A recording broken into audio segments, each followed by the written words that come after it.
This is Nick Black, and today I'm in the Larchmont district in Los Angeles, and I'm talking to J.F. Lawton. John, thank you very much for taking time to talk with us. You're best known probably for being the screenwriter of Pretty Woman, but you've done a lot of other stuff. Did you start your film career writing, or how did you get started? Well, I always wanted to, went to film school thinking that I'd do television, which actually I finally ended up doing. And then when I got out of college, I did a lot of writing. I actually had an agent tell me not to write television scripts, but to write feature scripts, because if you became a feature writer, that was the best way to get into television. And I was writing, but basically couldn't get anyone interested in what I was writing, so I worked mostly in odd jobs in post-production. I was an editor for about 8 years, mostly cut trailers and a couple low-budget features. Did that for about 8 years, and then wrote a couple scripts that started to get some attention, and then finally wrote the script that became Pretty Woman that got a great deal of attention, went to the Sundance Institute, and then got made. The way you just explained it sounds all very easy, but you wrote a couple of scripts that got some attention. I mean, how did it get attention? Did you meet people through your editing, or...? It's very difficult to explain exactly how this happens, and it wasn't easy at the time. I mean, I spent 8 years just short of starving most of the time. I mean, couldn't pay the rent, and went through all of that kind of stuff. And it was a lot of work, and what was frustrating about it is I kept writing scripts over and over again, not really knowing what to do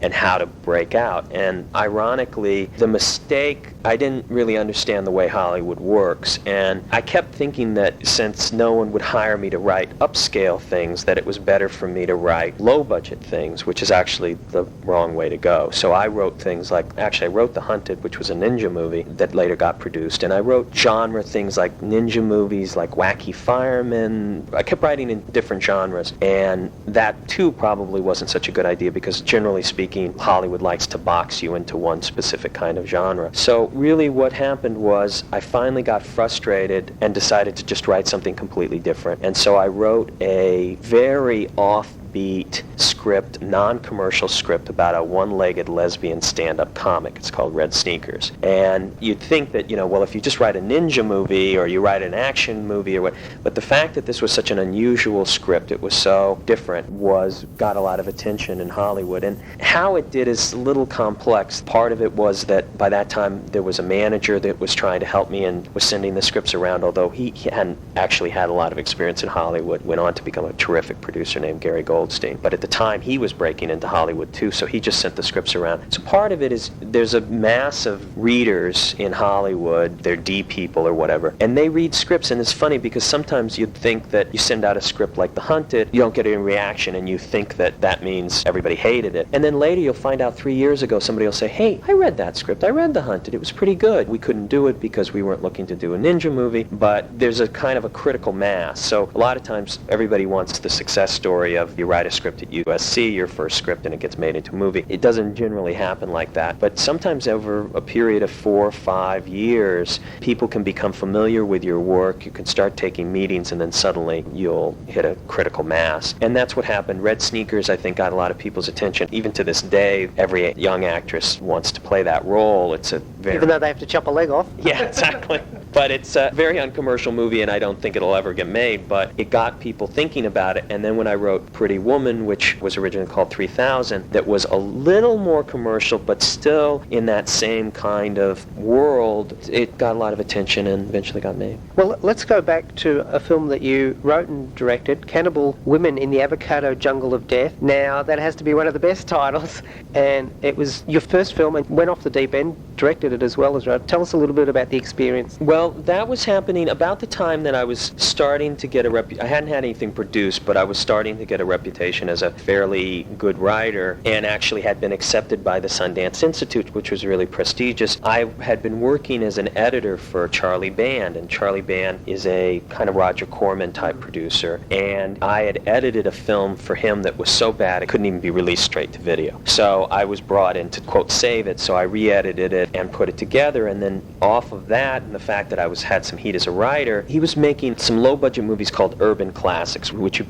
got a $100,000 budget, that's it, and you could go out and shoot a little exploitive movie. And I asked him if I could do one because I just wanted to get something made after all these years of not getting anything made. So he said, fine. The way he did these is he sold posters in foreign markets. He'd take 6 or 7 posters, and whichever ones sold, those were the ones that he'd make. And so he had half a dozen posters, and he kind of said, well, why don't you pick one? And there was one that was called Space Sluts and the Slammer, and that's the one I wanted to do. That didn't sell. So then there was another one, LABC or something, and I said, well, how about this one? Well, the one that I really didn't want to do was called Piranha Women originally. That was the only one that sold. So he came back to me and said, no, it has to be Piranha Women. It has to be Piranha Women. Must have been some poster. Yeah, I guess so. Well, there's a poster of a woman riding a giant piranha in a bikini. I just went, what am I going to do with this? I mean, it's a poster of a woman riding a piranha. What am I going to do? And it just so happened that at that moment, Angel Heart had come out. And I read a review of Angel Heart that said, why does every washed-out filmmaker in Hollywood go back to do Joseph Conrad in Heart of Darkness, and how pretentious it is to use Heart of Darkness to make these movies and stuff. And so I went, oh, what a great idea. I'll do Heart of Darkness. So I basically decided to make the Piranha Women this kind of Heart of Darkness story, and it's a satire about feminism and has various references to the Conrad thing. And we went out and shot that. I wrote the script in like a week and a half. We had like 3 weeks to prep the movie, and then we shot it in 11 days for about $120,000. It was a very interesting cast. Shannon Tweed, Adrian Barbeau, Bill Maher, who's not well known in Australia, but he has a show called Politically Incorrect here, and Barry Primus. Did you have any control over casting? I mean, doing this low-budget movie, as a director, did you have more control? Actually, the funny thing is I probably had more control over that movie than anything else I've ever done since, and probably had more fun with that movie than anything I've ever done since, because basically I talked to one of Charlie Brand's foreign guys, and he said, look, in the first 10 minutes of the movie you have to have some TNA, some naked girls, and some action, and after that I don't care, because basically when they show these movies in the foreign markets, they only show the first 10 minutes. Most of the distributors there will only watch the first 10 minutes, then they'll kick off the projector and go to the next one. So as long as I had some nudity and some action, I could do anything else I wanted. So basically there's some nudity in the first 10 minutes, and then the rest of the movie is a satire of feminism. And then Shannon Tweed at that time had a little bit of notoriety, but this film did extremely well, made millions for people, not me, but made a lot of money for Charlie because it was one of the first of Shannon's straight-to-video type movies, and really set her up in that business and made quite a bit of money for many years. Sold a lot of video cassettes and did really well in Russia for some reason. I don't know. It's very odd. They're Shannon fans. From the ridiculous to the sublime, Pretty Woman is your classic A picture, even though Julia Roberts wasn't an A-plus actress at the time, and Richard Gere was probably had a bit of a lull. Well, firstly, John, tell us, was it the original script or close to the original that they shot? You know, it's funny because there's a whole notorious story about Pretty Woman and the original script 3000. In fact, USC almost teaches the script. There's this one class where they show the movie and they make everybody read the original script, and they kind of use it as an example of look at what Hollywood does to stuff. And it's funny because I think I'm almost better known as the person who didn't write Pretty Woman than I am as the person who wrote Pretty Woman. And it's a source of frustration for me. It's my own little personal hell that no one else sympathizes with. But I can go into Iceland. I mean, literally, I was doing research in Iceland once, and I was standing on a mountain with a guide there in the freezing snow, and he said, you write movies? And I said, yeah. And I said, I wrote Pretty Woman. And he said, oh, did you write the original or the final movie? And the basic myth is that the original script was very dark and unhappy and had an unhappy ending, and then when Disney picked it up, they turned it around and made it into Katzenberg, or whoever you want to give credit to, decided that it should have a happy ending and be a Disney movie. And the truth is not quite that simple. It's much more gray, as most Hollywood is, so it doesn't quite make as good a story. The original did, in fact, have an unhappy ending, yet most of the things that people love about the movie, like the opera scene and the shopping scene and many of the other scenes, were in the original script and were there. And the original script had a lot of humor in it, had a lot of sweetness in it, and part of the reason that it originally worked as more of an art movie was that you wanted them to get together, so the ending was a bit of a twist on the thing. And then the second part that's a little unclear is that what happened is Disney was very hesitant about changing the ending. They actually were all over the map, and Gary Marshall had hesitations about changing the ending too. And the irony is that when they started talking about lightening the ending, I kind of said, look, there's only one way to go or another, which is either they end up together or they don't end up together. And they kept trying to think if there was a third way, that it. Maybe she went off with somebody else or whatever. And so I actually wrote the first version of it with a happy ending and lightened the script enormously. And then they brought another writer on who actually then went the other direction and darkened it, made it more 9.5 weeks. And then they tried this, and then they tried that, and then Gary Marshall on the set would shoot each scene 3 ways and do whatever. And in the final analysis, I ended up getting sole screenplay credit because if you read my last version of the script, it's very similar to the final film. Actually, the final film is probably 75% similar to the original script because it was such a big hit and because the original script had such notoriety in Hollywood. It had been at Sundance and stuff like that, and it was kind of known as having an unusual ending. There's kind of this myth has been involved that, oh, I'm this wounded artist that had his script torn apart or whatever, and actually there were bigger changes made in Under Siege. You know, it's more complicated. It's not quite as good a story as Katzenberg reading the script and saying, oh, let's put a happy ending on it, but there you go. I quickly want to get on to Mistress. Tell us a bit about Mistress, Barry Primus's film with Robert De Niro, Martin Landau, great cast, a great little movie that never got a theatrical release in Australia. Well, Mistress is a little funny too because just getting back for a moment to the Hollywood thing, if you've seen the movie, basically it's very strongly based on real events that happened to Barry Primus, me, and a producer named Phil Waxman, and we only slightly exaggerated what happened, and my character in it is the sellout writer guy, so it's kind of funny that in Hollywood I'm like known as this wounded hero who they took this beautiful script for Pretty Woman and made it into a commercial thing, and that in Mistress my character is the let's change anything writer,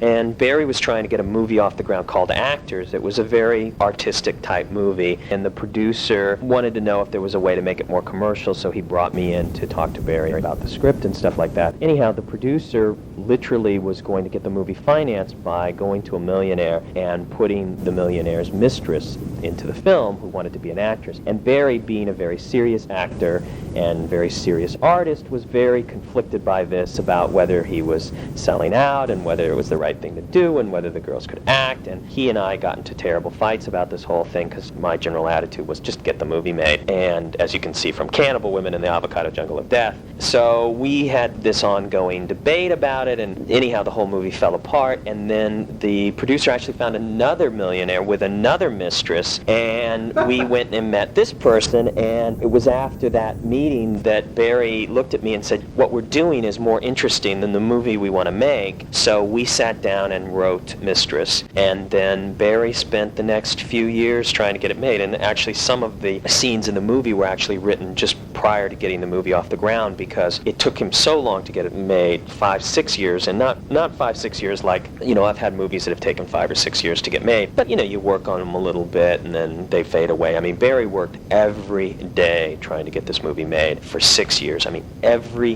day he was working on it, you know, meeting with people, trying to get the money and everything, and it almost broke up his marriage, as you can see if you watch the movie. So there are a lot of elements about the movie that are about the making of the movie as well as about the attempt to try to make the movie before. And I kept saying to Barry that if you actually get the movie made, you'll have defeated the message of the movie, which is that you're never going to get this movie made. But he did. He got it made, and he got it made exactly the way he wanted, with the cast he wanted, and it's one of the films I'm the most proud of. Now, from one small film to Under Siege, another big film, Julia Roberts and Steven Seagal, I think, should thank you very much for taking their career onto another level. I mean, do they call you up and say, John, thank you? Julia doesn't call me up, although she was very nice. Actually, Julia, her comments to me was that she wished she could have done the original script with the unhappy ending. And actually, she kept trying to go away from that for a while, and now I think she's just started to go back to that kind of comedy. But Steven was always wonderful with me. I know he has a reputation as being very difficult, as does Tommy Lee Jones and Gary Busey, and we had the three of them on the set, and everybody's like stunned at that. But actually, it was a wonderful set. And Steven, I had actually written Under Siege as an original spec script. I had done a couple rewrites for Warner Brothers. They didn't like the rewrites. They got sick of me. I got sick of them, whatever, and I was let go, and they brought on several other writers who did some rewrites. And then when they finally got Steven involved, Steven brought me back. He thought the original script was better and brought me back on it. He had some changes, and we ended up changing it quite a bit, but he brought me back on it and was very involved in helping shape the script and put the production together. Andy Davis, who's a terrific director, that was one of his breakout films, and he really was a great talent. It was wonderful working with him. I learned a lot about movie making from working with Andy, who's very collaborative with writers, wants the writer on the set, likes to have the writers involved. Very talented guy, and he went on to, of course, do The Fugitive, and then another movie that we did together, Chain Reaction. John, I want to ask you about Hunted, which just being here in your home, I think is very close to your heart because you're wearing a Chinese dragon on your t-shirt and I see all these samurai swords and you've got a mat. It looks as if you indulge in the martial arts. Is that a passion of yours? Yeah, well, I mean, I've always been interested in martial arts. I studied karate and judo, and then I was actually working as a trailer editor at Canon Films, and they were doing a series of ninja movies, and I didn't think they were very good and thought I could write a better one, so I wrote one, but I couldn't really get it off the ground. Then many years after the success of Under Siege, a producer, John Davis, came to me and said, look, you got to have some action movie in your drawer or something that we could get made. And so I pulled out The Hunted. It's funny because I had a real passion for it. I studied sword while I was doing it and watched all sorts of old samurai movies. It wasn't much of a commercial success because I kind of made a decision to make like an old 50s, 60s style samurai movie. And I remember when we were doing a test screen, and it was interesting because there have been, a lot of people have tried to do American homages to those kind of samurai movies. We were doing a test screening and one person raised his hand and said, I've seen every Japanese samurai movie ever made, and I've seen a lot of American movies that have tried to do this, and I just sat with bated breath, and he said, and this is the best example of that. And I thought, wow, this is great, but the problem is there's only one guy in an audience of 3,000 that's seen these movies and understood what I was trying to do, whereas meanwhile everybody else had seen much more over-the-top kind of stuff. So in retrospect, the idea of a realistic ninja movie as opposed to, actually I'm working with Paul Anderson, the director who did Mortal Kombat. He saw my movie and liked it very much, and I saw his movie and went, oh, what an idiot I was. I should have done a big over-the-top ninja movie. Nobody wants to see a realistic ninja movie, but it's still a movie that I'm very proud of, and I had a blast making it. We shot in Japan. It was just a blast to make. Well, we're almost out of time, John. Just want to also mention that you are the man behind VIP with Pamela Anderson. Of course, you did Blake Man with Damon Wayans, and at the moment, as I arrived, you were talking about the internet. So what exactly are you up to, John? Can you sort of encapsulate it very quickly? I'm just experimenting with different kinds of media, the idea of doing different kinds of projects for the internet. Really interested in what's happening with digital cameras and digital computer editing and the internet, and I just think there's an opportunity to do very wild, different kinds of content for the internet that no one's seen before, and I'm just starting to get started in it.